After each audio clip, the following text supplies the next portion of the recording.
اب میں گفتگو کے لیے دعوت دینے جا رہا ہوں عظیم مذہبی scholar P H D scholar Minhaj university محترم جناب حضرت علامہ مولانا ذیشان طاہر صاحب سیرت النبی کی روشنی میں نوجوانوں کے کردار پر آپ گفتگو فرمائیں گے۔ میں دعوت دیتا ہوں کہ وہ اسٹیج پر تشریف لائیں اور اپنی گفتگو سے ہمارے دلوں کو منور فرمائیں۔ نعرہ تکبیر، نعرہ رسالت، نعرہ حیدری، نعرہ حیدری، خانقاہ عالیہ کلی شریف، خانقاہ عالیہ کلی شریف۔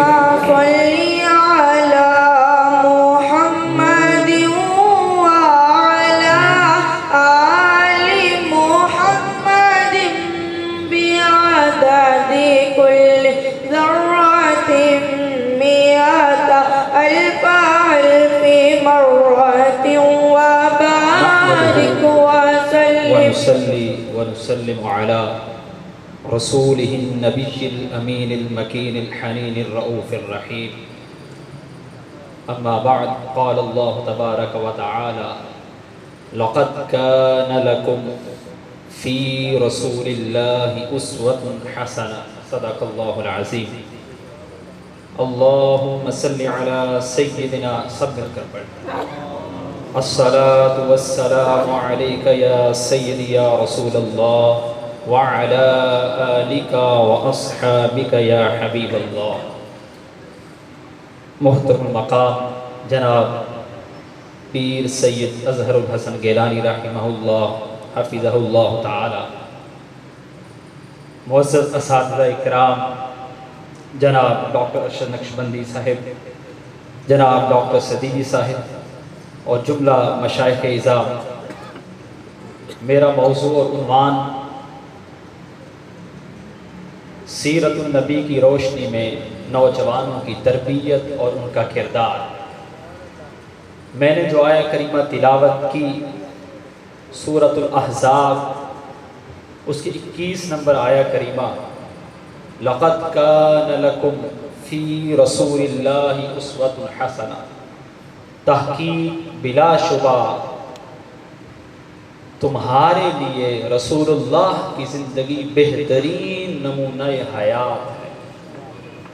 ایسا نمونہ ہے، ایسی مثال ہے، ایسا سانچہ ہے، ایسا نصاب ہے، ایسا نظام ہے، ایسا لاہ عمل ہے، ایسا ضابطہ ہے، ایسا قاعدہ اور قانون ہے جو سب سے بہترین اور اعلیٰ اور عرفہ۔ یہ قرآن کریم میں لکھا۔ حافظ ابن کثیر علیہ الرحمہ اس آیت کی تشریح میں لکھتے ہیں کہ هذه الآیہ اصل کبیر فی التأسی برسول اللہ، کہ یہ آیہ کریمہ رسول اللہ صلی اللہ تعالی علیہ وآلہ وسلم کے اقوال ہوں، احوال ہوں، آپ کے افعال ہوں، سب سے اخذ ہدایت کرنا، ان کی پیروی کرنا، ان کو اپنے لیے مینارہ نور بنانا، منبع ہدایت سمجھنا، آپ صلی اللہ علیہ وسلم کی زندگی کی ہر حالت کو اپنے لیے نجات کا سبب ماننا اور اس کو جاننا اور اس پر عمل کرنا، یہ اس کی سب سے بڑی اصل اور دلیل ہے۔ یہ آیہ کریمہ، یہ پورا متن عربی ہے، میں نے پڑھا نہیں، وقت کم ہے۔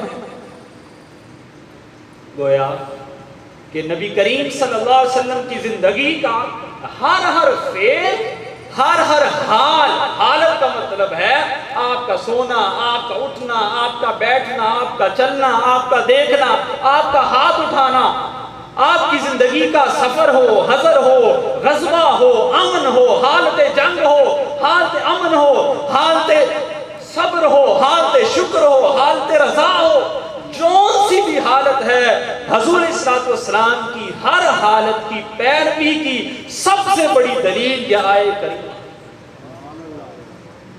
اور اس سے بڑھ کر جو ہمارے مفسرین نے، ہمارے بزرگوں نے یہ لکھا کہ حضور علیہ السلام کی ذات ہی سارا دین ہے، وہ اسی آیت کریمہ سے ہمارے لیے نکلتے ہیں۔ حاضرین محترم، میں اس میں احادیث کو نہیں لیتا، صرف حضور صلی والسلام کی جوانی کے واقعات، آپ کی بلوغت سے لے کر 40 سال تک کے پیریڈ میں جو واقعات ہوئے ان میں سے چند ایک کا تذکرہ کرتا ہوں۔ پہلی بات وہ یہ کہ نبی کریم صلی اللہ علیہ وسلم کی جوانی سے لے کر اور اعلان نبوت تک، اور اس سے اگر پہلے گن لیا جائے تو نبی کریم صلی اللہ علیہ وسلم کی سیدہ خدیجہ رضی اللہ تعالی عنہا سے شادی کے پہلے تک کی زندگی سراسر ہاتھ سے کام کرنے سے بھری پڑی۔ آپ عموماً یہ ہر بندہ، خاص طور پر جو ہم سنی حضرات ہیں ان کے ہاں زیادہ اور عام طور پر یہ گنا جاتا ہے، آپ لوگوں کے گھروں میں بھی اگر 5 لوگ ہیں 6 لوگ ہیں 2 کام نہیں کرتے وہ یہی کہتا ہے اللہ ہی دے گا، عموماً یہ سنتے ہیں۔ آپ اسے جذبات دلاتے ہیں، اسے سمجھاتے ہیں، اسے کہتے ہیں نہیں یار کام کر، وہ کہتا ہے اللہ بہت دیتا ہے، اللہ بہت دیتا ہے، حد حرام نہیں کرتا ہے مگر محنت سے کام نہیں کرتا۔ یہ عام ہمیں ملتا ہے، اور خاص طور پر اولیاء صلحاء کو ماننے والے اس میں تھوڑا سا آگے ہوتے ہیں۔ تو یہاں یہ بات سیرت الرسول سے سمجھنے والی ہے۔ نبی کریم صلی اللہ تعالی علیہ وآلہ وسلم اپنی آغاز جوانی اور جوانی کے بھرپور زمانے میں حضرت ابو ہریرہ رضی اللہ تعالی عنہ روایت کرتے ہیں کہ حضور صلی اللہ علیہ وسلم نے فرمایا ما بعث اللہ نبی الا راعی الغنم، کہ اللہ تعالیٰ نے کوئی نبی نہیں بھیجا مگر یہ کہ ہر نبی بکری چرایا کرتا تھا۔ کیا؟ ہر نبی بکری چرایا کرتا تھا۔ آگے سنیے، ابو ہریرہ رضی اللہ تعالیٰ روایت، انت یا رسول اللہ، اے اللہ کے رسول کی آپ بھی بکری چرایا کرتے تھے؟ تو آپ نے فرمایا وَأَنَا كُنْتُ أَرْعَاهَا لِأَهْلِ مَكَّةَ بِالْقَرَارِيطِ، ہاں میں اہل مکہ کی چند قیراط کے عوض بکریاں چرایا کرتا تھا۔ اور مفسرین نے لکھا، محدثین نے لکھا کہ قیراط 5 جوں کے بدلے وزن کا وہ درہم دینار کی ایک چھوٹی اکائی ہوا کرتے، چونی جس کو کہتے ہیں، اس کے بدلے میں اہل مکہ کی بکریاں چرایا کرتا تھا۔ کہ حضور صلی اللہ علیہ وسلم اپنی جوانی کے آغاز میں ہی روزگار کے لیے، معیشت کے لیے، کام کاج کے لیے، یہ آج کے جوان کے لیے سبق ہے اور ادارہ خورشید اسلام سے منسلک ہر جوان کو یہ چاہیے اپنی معیشت کو مضبوط کرے، اپنے کاروبار کو کھڑا کرے، اپنی روزی روٹی کا سلسلہ آگے بڑھائے۔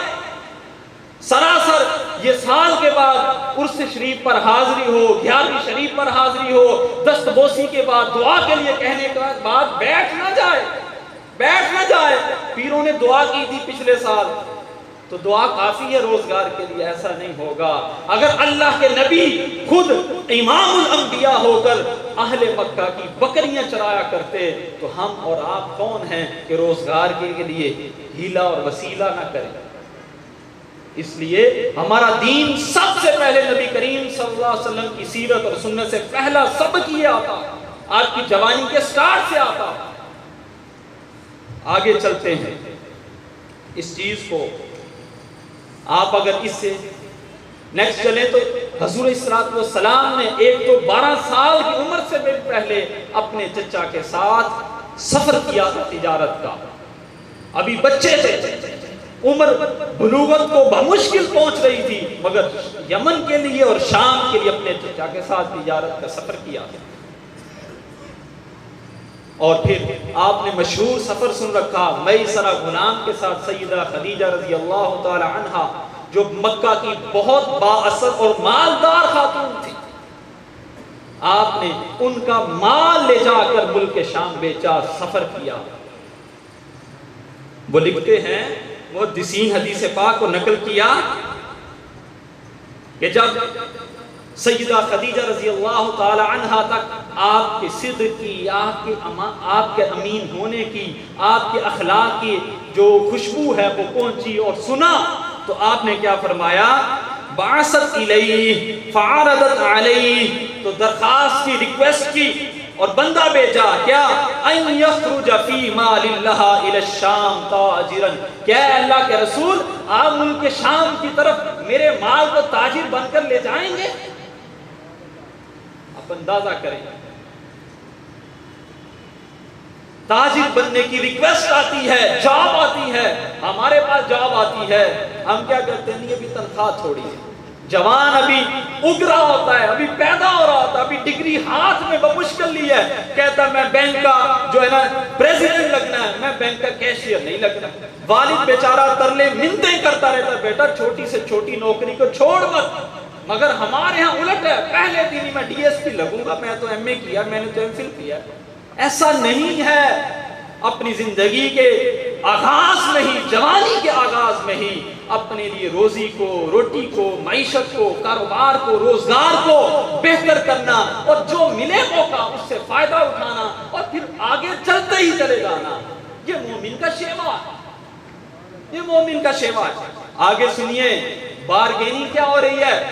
سیدہ خدیجہ رضی اللہ تعالی عنہا نے جو پیغام بھیجا، فرمایا وَتُعْتِيهِ أَفْضَلْ مَا كَانَتْ تُعْتِي غَيْرَهُ مِنَ التُّجَّارِ، اور ہم آپ کو وہ ریٹ، وہ پیمنٹ، وہ کیش اور وہ سیلری دیں گے جو آپ سے پہلے کسی کو نہیں دی، کسی اور تاجر کو پیش نہیں کریں۔ یہ آپ اندازہ کریں کہ کیا پیش کر جا رہی ہے۔ ملک شام سفر کے لیے جانا، تو حضور صلی اللہ علیہ وسلم نے فَقَبِلَهُ رسول اللہ، نبی کریم صلی اللہ علیہ وسلم نے اس درخواست کو، اس اپرچونٹی کو، اس چانس کو اویل کیا، اور آپ سفر کے لیے تشریف لے گئے سامان تجارت کو لے کر۔ والد آپ کے تھے نہیں، سیدنا عبداللہ رضی اللہ تعالی عنہ آپ تھے نہیں، والدہ گرامی تھی نہیں، دادا جان چلے گئے، چچا کے کندھوں پر بوجھ تھا۔ آپ اندازہ کریں کہ اپنی لیے روزگار کو اپنانا، سفر کرنا اور معاش کمانا اور کوشش کرنا، جد و جہد کرنا، مشقت کرنا، یہ نبی کریم صلی اللہ علیہ وسلم کی کیسی بڑی سنت ہے۔ کہاں مکہ، کہاں شام، اور کون سا سفر ہوگا، اور وہ جس مقصد کتنا نرم ہوگا، کتنا گداز ہوگا، دھوپ ہوگی، مشقت ہوگی، سختی ہوگی، لوگ جاننے والے نہیں ہیں، غیر شہر جائیں گے، غیر ملک جائیں گے، کہاں کہاں پڑاؤ کیا ہوگا، کون کون خریدار آیا ہوگا، اسے کیا پتا تھا، اس وقت تو اعلان نبوت بھی نہیں ہوا تھا، مگر اپنے روزگار کے لیے نکلنا، یہ سیرت الرسول کا پہلا اور ایسا نادر، نایاب اور بہترین نسخہ ہے جو آج ہر مومن کے اپنانے کے لیے ضروری ہے۔ اور آج آپ یقیناً جب بارگاہ میں تشریف لاتے ہیں، چند پیر صاحب رحمۃ اللہ علیہ کے لیے، بابا شاہ سوار شمس رحمہ اللہ تعالیٰ کے لیے، بزرگوں کی بارگاہ میں تشریف لاتے ہیں تو یقیناً روزگار سب سے بڑا مسئلہ ہوتا ہے۔ درخواست کرتے ہیں، دعا کرتے ہیں، پیر صاحب سے دعا کرواتے ہیں، آپ حل پوچھتے ہیں، تو سب سے بڑا حل نبی کریم صلی اللہ علیہ وسلم کی یہ سیرت اور سنت ہے۔ اس سے اگلی بات چھوڑتے ہیں، اس واقعہ کی یہاں بس کرتے ہیں، آگے چلتے ہیں۔ حضرت عائشہ رضی اللہ تعالی عنہا، مقصود صرف اس واقعے میں سے اتنی ہی بات ہے کہ کاروبار کرنا، روزگار کمانا۔ آپ آگے سنیں، ہمارا خیال یہ ہوتا ہے عام طور پر کہ جیسے ہم ہیں تو ہمیں سیلری ملتی ہے 1 مہینے کی، ہم کرسی پر بیٹھتے ہیں، ہم ٹیچنگ کرتے ہیں، تو میری تنخواہ کا اجر اور ایک مزدور کی تنخواہ کا اجر، حاج صاحب، یہ زمین آسمان کا فرق ہے، حالانکہ حرام دونوں کی نہیں ہے۔ وہ کیسے آپ کو بتاتا ہوں۔ ایک شخص جو مزدوری کرتا ہے، محنت کرتا ہے، کئی چلاتا ہے، تیسی چلاتا ہے، کانڈی چلاتا ہے، وہ صاف کرتا ہے، گاڑیاں صاف کرتا ہے، سروس اسٹیشن پر کام کرتا ہے، موٹر مکینک ہے، اس کی تنخواہ کا، اس کی دیہاڑی کا، اور ایک تنخواہ دار بندہ جو آفس میں بیٹھتا ہے، ایک چیئر پر بیٹھتا ہے، زمین آسمان کا فرق ہے۔ وہ کیسے؟ حضرت عائشہ رضی اللہ تعالی عنہ روایت کرتی ہیں کہ نبی کریم صلی اللہ علیہ وسلم نے فرمایا ان اطیب ما اکل الرجل من کسبہ، کہ ایک بندہ جو سب سے بہترین اچھا رزق کھاتا ہے وہ ہے جو اپنے ہاتھ سے کماتا ہے۔ آگے فرمایا وَوَلَدُهُ مِنْ كَسْبِهِ، اور اس کی اولاد اس کا رزق ہوتا، اس کی اولاد اس کا رزق ہوتا۔ اور اس سے یہ بھی پتہ چلتا کہ ہم لوگ سیلریز لیتے ہیں، تنخواہیں لیتے ہیں، جاب پہ جاتے ہیں، اپنی ورکشاپ پہ، دکان پہ، لیکن اپنی اولاد کو کم ٹائم دے پاتے ہیں، اپنی اولاد کو کم ٹائم دے پاتے۔ جیسے ہم لوگ ٹیچر ہیں تو اپنے بچے کو نہیں پڑھاتے، میں حافظ ہوں، اپنے بچے کو قرآن پڑھا سکتا ہوں، نہیں پڑھاؤں گا، قاری صاحب سے ڈال دوں گا۔ کیوں؟ کہ پیسے دے کے سر کمائی کرتے ہیں، بچہ جان کھاتا ہے، وہ پیسے دیں گے وہ پڑھا جائے گا۔ مگر نہیں، ہر اس شخص کی اولاد اپنے والد کا آئینہ بنے گی جو اس کو اپنا رزق سمجھتے ہوئے جیسے رزق کو ٹائم دیتا اس کو ٹائم۔ گویا تربیت اولاد کا پہلو بھی ہے۔ حاضر محترم، اس سے آگے چلتے ہیں۔ حضور صلی اللہ علیہ وسلم کی جو سیرت اور سنت ہمارے سامنے آتی ہے وہ یہ ہے کہ نبی کریم صلی اللہ تعالی علیہ وآلہ وسلم اپنی جوانی میں اور شباب کے آغاز میں ہی اپنی عصمت کی، اپنی پاکیزگی کی، اپنی طہارت کی اس قدر فکر کرتے اور اس کے لیے ایسے ایسے جو امور انجام لاتے جو آج ہمارے لیے روشن مشعل راہ ہے۔ وہ کیسے کہ جابر بن عبداللہ رضی اللہ تعالیٰ عنہ روایت کرتے ہیں کہ جب کعبۃ اللہ کی تعمیر ہو گئی اور ہو رہی تھی، حضور صلی اللہ علیہ وسلم اور آپ کے چچا عباس تشریف لے گئے، ینقلان الحجارہ، اور پتھر اکٹھے کر رہے تھے ان کو لے جانے کے لیے، تعمیر کے لیے۔ فقال عباس للنبی، آپ کے چچا نے آپ سے فرمایا اجعل ازارک علی رقبتک یقیک من الحجارہ، آپ اپنا تہمت آپ اپنے کندھے پر رکھ لیں تاکہ پتھر سے بچ سکیں، آپ کی جلد کو نقصان نہ ہو۔ تو آپ نے ارادہ فرمایا فخر الی الارض، تو آپ زمین پر بے ہوش ہو کر گر پڑے۔ وطمحت عیناہ الی السماء، اور آپ کی آنکھیں آسمان کی طرف چلی گئیں۔